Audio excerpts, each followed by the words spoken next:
Cyberpunk 2077 was finally shown off at Microsoft's conference at E3 a few days ago. We've already done one video talking about the gameplay details and the first-person perspective, and that was the big conversation that came out of it, really. The fact that it's a first-person role-playing game. That's right, isn't it, Gareth Evans? That totally is right, Mike. With me, Mike Williams. Well, this video is going to be more about the world and the setting and the city, Night City, which we learned an awful lot about as well. Just finding out what kind of place this takes place in, and the year 2077 as well as part of the Cyberpunk lore, because remember, this is an existing universe based on a role-playing system from like the 80s, and Cyberpunk 2020 is the existing IP, I guess, and this is building on it and taking it even further. So there's plenty to talk about in terms of the setting and what type of place the game's going to take place in.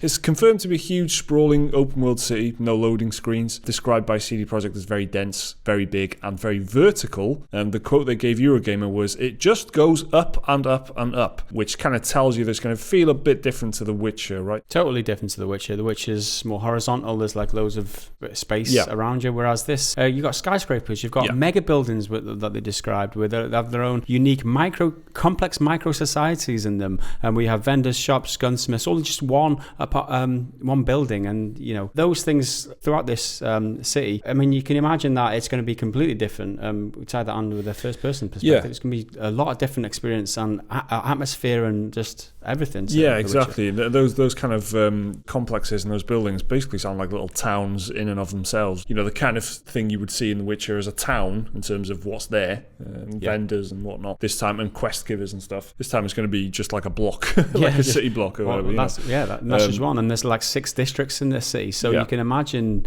if they're building these huge... I mean, imagine how the size of the map. They've not been specific about that, I'm guessing. But it's not about the floor layout of the map anymore. It's about the density of the map. How tall it is, which is interesting how it's actually going to be mapped in the game. If you obviously you're going to need a map to get your bearings and stuff, as in any RPG. It's really interesting to kind of see how that's going to pan out, because you're going to need a bloody good map system to make that work. That's true. That's going to be one to look out for. They said they can't put a number on the size of the world because they're still actually building it, and they couldn't compare it to The Witcher because, like Gareth just said, The Witcher is flat. It's a horizontal world. This is a vertical world. And here's a quote from CD Projekt Quest designer Patrick Mills, who said on that, in terms of specific size, it's really difficult to tell because Witcher 3 was flat and our game is very vertical. You've got a footprint in Witcher 3 and that's it, but our game just goes up and up and up. So we can put a lot of stuff in there. It's going to be really dense. And I like the word dense. I like the idea that you're not going to have to go very far to see something interesting or do something cool, or, you know, the density is good in my opinion. There's nothing more boring in a game than just running from in a big open world game from point A to point B, just trying to get somewhere. They've confirmed that there'll be double jumps and wall running in the game. Traversal is pretty... so traversal and getting up vertically, can you go outside of buildings and that's going to be interesting, how they deal with that, getting from floor to ceiling, essentially, or floor to roof. Yeah, with that verticality in mind, this is interesting as well, because in terms of details of how it plays out, they really say no loading screens, go anywhere, do anything, fully open world, right? How do you get up to the tops of the city and down to the depths of it? So there's driving in it, there's motorbikes and cars, and people are already asking the question about flying cars, and they've said that they're not willing to talk about that yet. They don't want to talk about any more details. Might be working on it or something, but you know, you've got to wonder, there's got to be an easy, convenient way of getting from right at the top to right at the bottom, or there's got to be ways of getting, you know, from different levels of the city in terms of height. I heard one of the interviews, they confirmed that you could use a lift. So, I mean, that's it.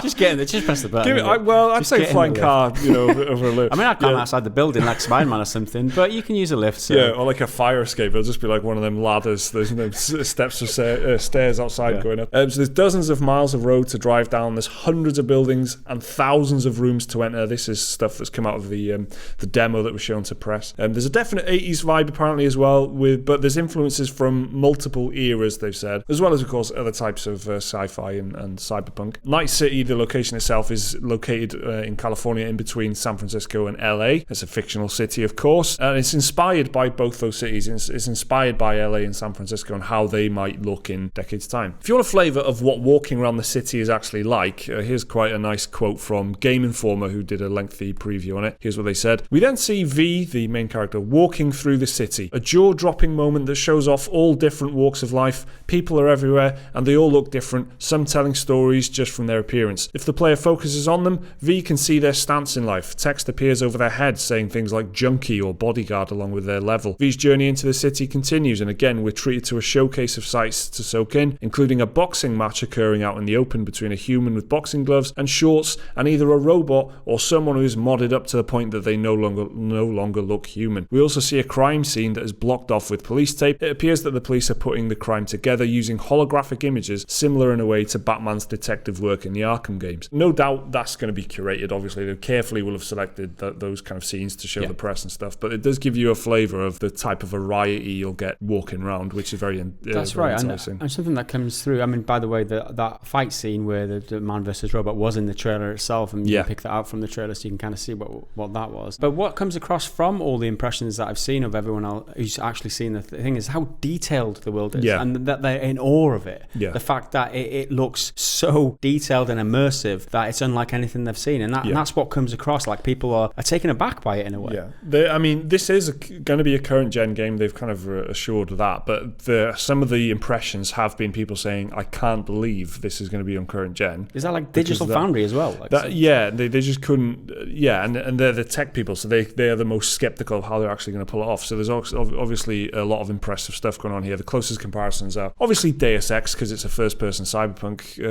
role-playing game, which is exactly what this is, but also Rockstar, because Rockstar are the kings of this pretty much in terms of level of detail in a city. On that note of Rockstar kind of type games, they said that it might look like Grand Theft Auto 5 when you're driving, because you can drive around in third person, and that gives you a sense of how big the city is, but it's not that kind of game. They said it is a role-playing game. It's not going to be that kind of game. And on that same note, Eurogamer asked if you can run over pedestrians and how much kind of chaos you can cause like you can in Grand Theft Auto. Here's what Patrick Mills had to say on that. You can cause a decent amount of chaos. We're not ready to talk about exactly how those systems are going to work, but you can cause chaos. You can run over pedestrians. However, it's not the game of that. It's the game of being a mercenary. We'll have more to share later in that respect. So it sounds like there's going to be a little bit of that, but they do want it to be a bit more of a role player and a bit less of a fire it up and cause some chaos like you would have done in Grand Theft Auto 3. So maybe not like a 5-star wanted level or anything like chased by tanks and shit. Maybe you won't get that in this game. So it sounds like there's going to be hints of it, but not, it's not that kind of game. That's not the game that they are building. Now, there is another big conversation point around this, which is, not quite on the same scale of it being a first-person game, but almost there. The fact that the trailer that they showed off, the footage that we've seen from the trailer, was all daylight. It was all broad daylight, and then that was a bit. People were upset about that, and they were, oh, that's not the right tone for Cyberpunk, and it needs to be dark and rainy and stuff. Well, CD Projekt has confirmed that there is a day-night cycle, definitely, and a weather system, and all of that. The fact that it was broad daylight in the trailer did have some people talking. The studio's reasoning for doing that, though, I do quite like. It's quite interesting. Here's what they say, quote, "The crimes in this world, the worst things that happen, they happen in broad daylight. They happen and everybody knows they happen. You don't need the cover of darkness to get away with the things people get away with in this world." So they wanted to show that people were getting their heads kicked in like the middle of the day. Like there wasn't, that's the kind of level of crime, just chaos that we're talking about in this city. I quite like that as a reason. Yeah, I mean, that's one of the lines in the trailer, isn't it? This voted the worst place to live in America, but people still want to live there. So it seems like a crazy place, that's for sure. All this crime going on in broad daylight, and there was discussion, or one of the devs, Kyle Rowley, mentioned in the GameSpot interview that because of the 6 districts, there's a varied amount, depending on what district you're in, you could be in like the rich area and with all rich corporates and stuff, or you can be in a place like Pacifica, which is totally overrun with gangs. They own the streets and it's very depressing, he says. Poverty is everywhere. You'll be traveling through the city, you definitely feel a difference between the districts, and so it won't be that everywhere. It's important to note that you will get your neon skylines at night where it's all rainy and atmospheric, and you will get other things as well. I think for me, CD Projekt, they're the absolute kings of that, and like one of the prime reasons that I love The Witcher so much was because they make you feel like you're in different places and different locations. They give you different feelings just using the environment. Like, you could be in the same place at night, pouring with rain and howling wind, and the trees will be bending, and you'll feel really isolated and alone. But then the next morning, you could go back to exactly the same place, and it's sunny and it's calm, and there's people walking on the path. So they've got a real mastery of like environment building and stuff, as far as I'm concerned. I feel like that is good. The fact is, if the whole game was flat, uniform, nighttime, raining, it wouldn't feel right, I think, to me anyway. And I've got to say, I'm on board for that. I'm on board for the the weather system and the fact that the city is different depending on where you go in the districts and stuff. A few more details for you then. V, the main character, the character that you play, has an apartment of their own. That's a type of home base that you can return to over and over again, so that's obviously going to factor in. The open world is limited by street cred. Now, this is quite an interesting system where, depending on what you wear and what you do and what you do in missions and how you actually play this character, you have varying degrees of street cred, and sometimes you're just not allowed into certain parts of the city. Yeah. I mean, I heard more about this, as in the side quests that you do give you more street cred than actual XP, and the main story missions give you more XP than street cred, but you get a kind of mixture of both in each case. The street cred will unlock vendors and things like that, and different areas, and they give you more, allow you to do different things, unlock different things in the game, which is interesting. It gives you a whole new dynamic to how to go about the world, and give you some sort of progression where you unlock places and get more missions as you go along. Yeah, and I like the fact that it's kind of gated like that rather than gated in terms of story. Like, you've got to progress a certain amount through the story before we open this bit for you. Yeah. You can go anywhere, but you just have to earn the right to go there. So you've got and that's within your power, because you can play the game the way you want to play it. I do like that. A couple more things. The driving, as we've already discussed, there's driving combat. There's vehicle combat in the sense that you can lean out and shoot in first-person perspective while driving. So you'll be driving down the road, pop out, and do some shooting, and there is the space and the road and the everything to do that. It's all in there. So you've got this really close Deus Ex style first-person exploration. You've also got some driving and shooting going on as well, so it gives you a sense of the scale of the world. Buildings are extremely tall, and V can use elevators, as Gareth said earlier, to go through the various floors, so that's how you kind of traverse through the world. I'm imagining as well, in Cyberpunk generally, it's like the higher up you go, the more rich and the affluent, more corporate and more affluent you are, so that's probably going to be a theme in there. You won't be able to get to the tops of the buildings and stuff till later on. There's casual conversation dialogues popping up in the world as you're roaming around, as you might expect. People having conversations, things happening as you're walking past.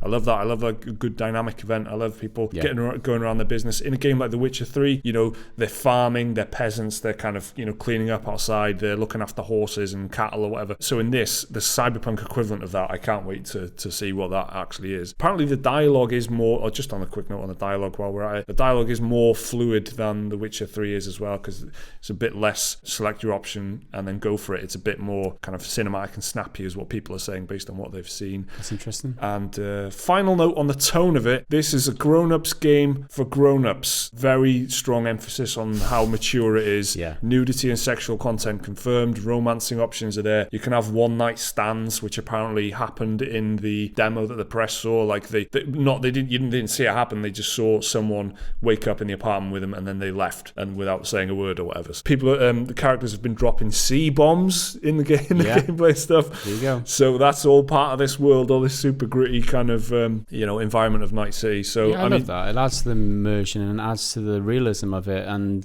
gives you options, and it gives you like interesting things to do outside of questing and things like that. So if you just want to go out and explore and have a good time, party, live the party life, you can do it in Cyberpunk and drop some C-bombs while you're at it. It's exactly the kind of tone that you'd expect, because The Witcher's a game for grown-ups as well. The way that The Witcher 3 opens on Geralt in the bath is just, it's a meme now, but it's just brilliant. It's just like that. It's a way of opening the game saying, this is what this game is, okay? Yeah. right from the get-go. And even the trailers for The Witcher 3 were kind of, there's a lot of swearing in them and stuff, and it was all great. It was all fun. So that's exactly what you're going to get here, but it's in the future, and it's going to be even more close to the knuckle, I guess. So that is basically what we have found out about Cyberpunk 2077 at E3 2018, which is an awful lot. Remember, like we said at the top of this video, there is another video that we've done on the gameplay, the first-person camera, all that sort of technical gameplay stuff. We've done another video on that. There'll be a link in the description if you want to watch. That is what we have got to say about it. That is what we've found out. It's all interesting stuff. Let us know what you think down in the comments. Remember to like and subscribe if you enjoyed the video. There's another video on your screens if you want to watch that, and a link to Patreon if you want to support the channel. Thank you for watching. We'll see you next time.